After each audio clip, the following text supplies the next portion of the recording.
हे संघर्ष, stock market में invest करना बहुत रिस्की है। हाँ। It's not been a very good experience for them. हाँ। इसके बारे में आपका क्या सोच है? सबसे पहले जितना भी इंफॉर्मेशन और नॉलेज और विजडम जो अवेलेबल है मार्केट में, उतना ही misinformation and wrong advice भी मार्केट में अवेलेबल है। तो जब भी जनरली स्टॉक मार्केट के बारे में बात होती है तो बहुत जल्दी मतलब रिच होने का या जल्दी पैसे कमाने का ही सोचते हैं बहुत सारे लोग। वो एक ब्रांड लग चुका है वो मार्केट में करेक्ट। कि अगर जल्दी पैसा कमाना है तो स्टॉक मार्केट में ये शॉर्टकट है कमाने के लिए। सो वो एक रॉन्ग ब्रांड ऑलरेडी लग चुका है, नोशन लग चुका है, जो कि वही समझ सकते हैं कि वो गलत है जो खुद रिसर्च करेंगे, पढ़ेंगे और एक एक्सपीरियंस करेंगे, चाहे वो लॉस हो या प्रॉफिट हो, और खुद जब करेंगे तभी वो समझेंगे, राइट। तो और सेकंड थिंग ये भी है कि जब भी फैमिली में हम कोई इन्वेस्ट करने का इनिशिएटिव लेता है तो बहुत ज्यादा प्रेशर भी आ जाता है फैमिली मेंबर से कि क्यों कर रहा है, पहले रियल एस्टेट में कर ले या गोल्ड में कर सकते हैं इन्वेस्टमेंट, स्टॉक मार्केट बाद में सोचते हैं। तो ऐसा नहीं है कि उसी में करना चाहिए या इसी में करना चाहिए, बैलेंस होना चाहिए पोर्टफोलियो का। सबको एक्सपोजर सब चीजों का हो या ना हो, उसका एक प्लानिंग होना चाहिए कि सारे पैसे एक ही एसेट में ना डालें।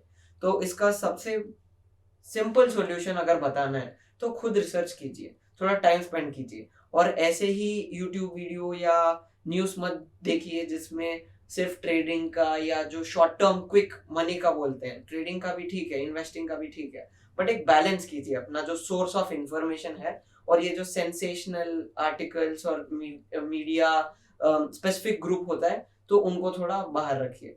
और जो रियल विजडम है जैसे इंटेलिजेंट इन्वेस्टर हो गया या सिक्योरिटी एनालिसिस या रे डालियो का प्रिंसिपल सीरीज, जो कि इन्वेस्टिंग के बारे में ही नहीं बट बहुत सारे अलग चीजों के बारे में भी बात करते हैं, ऐसे पुस्तक को हमें थोड़ा रिकमेंड करना चाहिए और पढ़ना चाहिए। तो उससे एक नया पर्सपेक्टिव जो है खुल जाता है मार्केट के बारे में। But coming back to the investment, अगर इन्वेस्टमेंट करना ही है तो सवाट में और सवाट के द्वारा इन्वेस्ट करना जरूरी है क्या, या फिर why how is Savart different from other investment platforms? हाँ, तो जैसे मैंने अभी बताया, बिल्कुल जरूरी नहीं है कि आप सावर्ड से ही इन्वेस्ट कीजिए।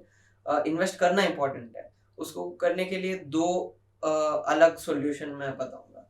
एक पर्सनल रिसर्च जो अभी हमने बात किया कि ओनली पुस्तकों से ही नहीं, जैसे मैंने बताया यूट्यूब वीडियो से बहुत सारे अच्छे एजुकेशनल कोर्सेस भी हैं, सारे पेड भी नहीं, फ्री भी है बहुत सारे, जैसे जेरोदा का वार्सिटी जैसे उनका वेबसाइट है, और वो बेसिक से लेके एडवांस लेवल तक एजुकेशन फ्री में करते हैं। तो ऐसे बहुत सारे, वो तो एक जस्ट एग्जांपल है कि आप पर्सनल रिसर्च करके, पढ़ के, देख के, सीख के कर सकते हैं। इसमें किसी को कुछ भी पे करने की जरूरत है ही नहीं, बिल्कुल भी नहीं है। बट इसमें सिर्फ एक और इन्वेस्टमेंट हमको करना चाहिए, नॉट जस्ट मनी, टाइम भी इसमें इन्वेस्ट करना पड़ेगा। तो अगर वो इंटरेस्ट है, टाइम है, तो किसी और चीज की जरूरत है ही नहीं, राइट। तो जो सेकंड ऑप्शन है कि लोग बोलेंगे नहीं मुझे इतना टाइम नहीं है, इंटरेस्ट नहीं है, जैसे आप बता रहे थे, आपको अपना एक प्रोफेशन है, आपका एक फुल टाइम जॉब है, इतना टाइम नहीं है, तो सिर्फ उन्हीं के लिए दूसरा एक प्रोफेशनल या एक्सपर्टीज की जरूरत है कि आप ये देख लो, राइट, और मुझे अपना प्रोफेशन पे मुझे फोकस करना है। तो वहां पे एडवाइजर या सावर्ड जैसे सर्विसेज का जो है रोल आता है। फैंटास्टिक। संकोश, ज्यादातर लोग ब्रोकर्स और स्टॉक एडवाइजरी फर्म्स या फिर स्टॉक एडवाइजर्स, इन दोनों का फर्क नहीं जानते और ज्यादातर कंफ्यूज हो जाते हैं। उन दोनों का डिफरेंस क्या है और आप किस कैटेगरी पे आते हैं? यस, तो इसका एक not exact but similar analogy में एक दूंगा। जैसे अगर आपको कोल्ड या कॉफ है तो आप जाते हैं डॉक्टर के पास। डॉक्टर क्या करता है, डायग्नोसिस एंड क्यूर रेकमेंड करता है, वो एक एडवाइजर का काम है। लेकिन जो प्रिस्क्रिप्शन में आपको दवाई लिख के देते हैं कि आप ये खरीदो, आपके इलनेस के लिए आप बेटर फील करेंगे, तो वो आप कहाँ खरीदते हैं, मेडिकल शॉप में खरीदते हैं। तो वो सिमिलर टू ब्रोकर है, राइट। तो दोनों का अपना अपना रोल है, दोनों सेम, दोनों का जो मिशन है आपको बेटर फील करवाना है, बट वो अलग अलग काम कर रहे हैं। तो ये डिफरेंस है ब्रोकर और advisor. I like this one. संकोश, मुझे बताया गया था कि सवाट जो ऐप है ये बहुत रिसर्च कर लेता है और आर्टिफिशियल इंटेलिजेंस वगैरह वगैरह यूज करती है, और बहुत सारे डेटा पॉइंट्स को एनालाइज करने के बाद जो कुछ भी एडवाइजेस देती है वो देती है। करेक्ट, कि हमने ये बनाया क्यों ये सिस्टम। ये नंबर वन, जब ये एक रिसर्च एनालिस्ट, एक ह्यूमन रिसर्च एनालिस्ट जब रिसर्च करते हैं, तो जितना, जैसे हमने स्टार्टिंग में बताया था, कितना इंफॉर्मेशन अवेलेबल है। ऐसे बहुत सारे मल्टीनेशनल कंपनीज लिस्टेड हैं जिनके 100 200 लाइक 100 200 सब्सिडरीज पूरे दुनिया में स्प्रेड है, फैला हुआ। तो इतने सारे सब्सिडरीज का फाइनेंशियल्स पढ़ना, उनके एनुअल रिपोर्ट्स को एनालाइज करके एक ऑब्जेक्टिव डिसीजन लेना बहुत ज्यादा मुश्किल है, क्योंकि जो सबसे बड़े स्कैम होते हैं, सबसे बड़े लूप होल्स होते हैं, या सबसे बैड गवर्नेंस के इश्यूज होते हैं, वो छोटे छोटे जगह में हिडन रहते हैं। तो इतने सारे हजारों पेजेस, हजारों किताबों में से अगर आप पढ़ने की कोशिश करेंगे, वो अच्छी बात है, मुझे तो वो अच्छा लगता है ऑनेस्टली ये करना, बट मैं भी स्केल नहीं कर पाऊंगा इसको। मैं कितने कंपनीज के कितने हजारों पेज पढ़ सकता हूँ और कितने सालों का पढ़ सकता हूँ। तो वो जो स्केल ऑफ डेटा है, उसको प्रोसेस एंड इंटरप्रेट करने का जो पावर है, वो हमारे एल्गोरिथम्स को हमने दिया है, कि वो जो पर्सपेक्टिव हम जो मिस कर सकते हैं, वो सिस्टम मिस नहीं करेगा। मान लो मेरे पास 20,000 है और अगर मैं इन्वेस्ट करना चाहता हूँ, तो आपका एडवाइस क्या होगा, या फिर सवाट का एडवाइस क्या होगा, कैसे एडवाइस करते हैं आप? हाँ, तो पहले एडवाइस देने से पहले उनका रिक्वायरमेंट जानना बहुत इंपॉर्टेंट है।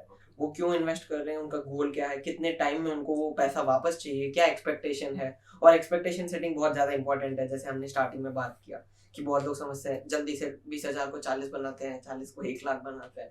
ऐसे इतना आसान नहीं है, टाइम लगता है उसके लिए, कॉम्पाउंड होने के लिए टाइम की जरूरत है। तो सेकंड ये भी रिक्वायरमेंट है कि ये रिकरिंग इन्वेस्टमेंट है, मतलब एवरी मंथ ये करेंगे 20,000, या एक बार उनको रखना है और बस देखना है, अभी नहीं करना है एडिशनल इन्वेस्टमेंट। तो इन सभी चीजों पे डिपेंड होता है कि एडवाइस आता क्या है, कि और म्यूचुअल फंड में करना चाहिए, स्टॉक में, या इन दोनों का कॉम्बिनेशन लगाना चाहिए। उनका age to certain extent, risk profile, goal, उनका एक्सपेक्टेशन, इन सभी चीजों पे ये डिपेंड होता है कि उनको क्या पोर्टफोलियो करना चाहिए। और जो हमने बताया पर्सनल रिसर्च या एक्सपर्टीज, एक्सपर्ट एडवाइस, इन दोनों में से कोई भी वो रास्ता चुनेंगे। सबसे इम्पोर्टेंट ये है कि सब हमेशा पहले छोटे अमाउंट से ही स्टार्ट करना चाहिए, जब तक समझ नहीं आता है कि कर क्या रहे। तो छोटे से अमाउंट से करने से ये भी फायदा है कि हमारा इंटरेस्ट बना रहता है। तो मैं क्या करता हूँ, जैसे मैं अगर कोई स्टॉक को मैं रिसर्च कर रहा हूँ, तो मैं पहले उसमें से एक छोटा सा ट्रैकिंग इन्वेस्टमेंट में बोलता हूँ, ट्रैकिंग इन्वेस्टमेंट कर देता हूँ। तो उससे मेरा इंटरेस्ट बना रहता है और मैं उसको फॉलो अप भी करते रहता हूँ कि ठीक है, मैंने स्टार्ट किया था ये रिसर्च, अभी 2 महीने हो गया, कुछ किया नहीं, फिर मैं खुद को रीइंफोर्स करके उसको खत्म कर लेता हूँ। तो वन, हमारा रिस्क भी कम बना रहता है और उसमें इंटरेस्ट भी बना रहता है कि उसको रिसर्च करें। बट अगर एक्सपर्ट के साथ या सवर्ट ऐप में अगर आप कर रहे हैं, तो ये ट्रैकिंग इन्वेस्टमेंट की तो जरूरत नहीं है, बट फिर भी कम रिस्क, ये कम इन्वेस्टमेंट से स्टार्ट करना बहुत ज्यादा इंपॉर्टेंट है। क्योंकि जब तक आप समझेंगे नहीं और वो एक्सपेक्टेशन ठीक से सेट नहीं होगा, तो डिसअपॉइंटमेंट से बचने के लिए ये सबसे बेस्ट ऑप्शन है। एक्सपेक्टेशन लो रखना चाहिए, इन्वेस्टमेंट भी लो रखना चाहिए, और जैसे जैसे समझेंगे मार्केट को, डेफिनेटली इंक्रीज कर सकते हैं इन्वेस्टमेंट। और हम ये रिकमेंड करते हैं कि जितना इनकम होता है एक इंडिविजुअल का, उसमें से स्टार्टिंग में एक 5 to 10% से वो स्टार्ट कर सकते हैं, जो मंथली सेविंग है, तो उसको इन्वेस्ट कर सकते हैं। और ओवर टाइम उसको हम 10 20 25 भी बना सकते हैं, डिपेंडिंग ऑन एक्सपेंडिचर, लाइफस्टाइल, उसके हिसाब से। तो आप जितना इन्वेस्ट कर सकते हैं उतना अच्छा है, but slowly, one step at a time. जाने से पहले मेरा आखिरी सवाल, इन्वेस्टमेंट करने के लिए मैं रेडी हूँ, मगर मार्केट में कई सारे फ्री एडवाइस देने वाले बंदे हैं, वो अपने आप को फाइनेंशियल इन्फ्लुएंसर्स कहते हैं, या फिर फ्री टिप्स देते हैं टेलीग्राम, व्हाट्सएप, कई माध्यमों के द्वारा। ये इसमें बहुत सारे फ्रॉड भी होने का चांसेस है। तो what is my parameter to identify a verified source? इसका कुछ लाइसेंस होता है, ट्विटर के जैसे ब्लू टिक होता है? तो जैसे सबसे पहले जो वेरिफिकेशन आप कर सकते हैं, सेबी का registration, SEBI securities and exchange board of India. जैसे बैंक्स का रेगुलेटर आरबीआई है, सिक्योरिटीज मार्केट का सेबी है। तो इनके साथ अगर रजिस्टर्ड लाइसेंस नंबर है, वो कोई भी लाइसेंस हो सकता है, जैसे mutual fund distributor, registered investment advisor, research analyst, ऐसे अलग अलग लाइसेंस है। तो उसको एकदम ध्यान से चेक कीजिए, सेबी के वेबसाइट पे भी चेक कीजिए, और उसके बाद क्लाइंट के टेस्टिमोनियल्स देखिए, और उनका वेबसाइट, ऐप पे जो रिव्यूज हैं वो देखिए। उसके बाद ही आप इन्वेस्ट करने का जो है डिसीजन लीजिए। तो इस कॉन्वर्सेशन में जो कुछ भी पॉइंट्स इन्होंने दिए थे, उसको जाके वेरीफाई कर दीजिए या फिर खुद ट्राई कर दीजिए, और आज से आप इन्वेस्टमेंट कर रहे हो तो ये सब चीजें ध्यान में रख के इन्वेस्टमेंट करिएगा। And thank you so much, all the very best, and cheers to your financial independence.